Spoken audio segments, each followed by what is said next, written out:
Exactement. Donc, 53 ans, juste pour vous dire, réfléchissez combien d'années il vous reste à vivre.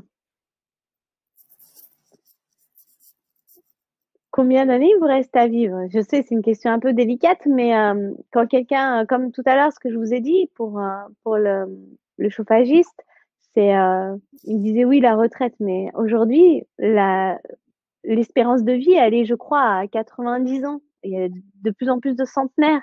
Et avec l'évolution qu'il va y avoir, on va vivre tous jusqu'à 110, 120 ans même. Nos enfants vivront peut-être jusqu'à 130 ans parce qu'on évolue et ça continue d'évoluer.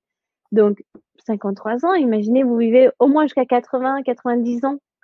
Ça fait quand même bien 40, 30 à 40 ans. Ça mérite, et ces 30 à 40 prochaines années, est-ce que ça mérite pas de faire un peu ce que vous n'aimez pas faire? Et là, on est dans la troisième clé. La troisième clé, c'est que tous les gens qui réussissent, tous les gens qui ont de l'abondance, tous les gens ils ont un dénominateur commun, c'est qu'ils font ce qu'ils n'aiment pas faire en premier. C'est que même s'ils n'aiment pas quelque chose, ils le font quand même. Je vais m'expliquer un petit peu sur ça. Parce que l'ego dit quoi? Je vais pas faire ce que j'aime pas. Bah oui, il veut pas. Tu veux perdre du poids, mais tu détestes faire du sport. Et ton ego va dire bah non, j'ai pas envie de faire du sport. Moi, j'aime pas ça. Bah tu sais quoi? T'aimes pas? Bah on va le faire quand même. J'aime pas faire du sport, mais comme je veux perdre du poids, bah je vais le faire quand même. Hmm. Et je vais le faire en premier même. Et par exemple, moi tous les matins, pourtant, il y a une partie de moi qui adore faire mon yoga et qui adore faire ma salutation au soleil et tout ça, mais j'ai une autre partie de moi qui déteste faire ça, surtout Hmm. au réveil. Donc, comme je sais que c'est hyper important de réveiller mon corps dans ma routine, ben, je n'ai pas le droit de prendre mon café ou mon thé ou ma boisson chaude tant que je n'ai pas fait ça. Voilà, c'est mon truc. C'est non, t'as pas le droit de prendre ton café, tu manges pas. Tu manges pas tant que tu l'as pas fait. C'est mon autodiscipline parce que je fais ce que je n'aime pas en premier, mais par contre, je sais que ça me donne l'élan pour tout le reste parce que c'est mon corps que je vais utiliser toute la journée. Et toutes les personnes qui réussissent, elles apprennent à faire ce qu'elles n'aiment pas. En plus, ça donne vous savez, des fois, vous avez une liste de choses à faire. Et puis, par exemple, ça peut être un truc tout simple, hein, comme de euh, je vais essayer de parler d'argent quand même, parce qu'on parle d'argent ce soir.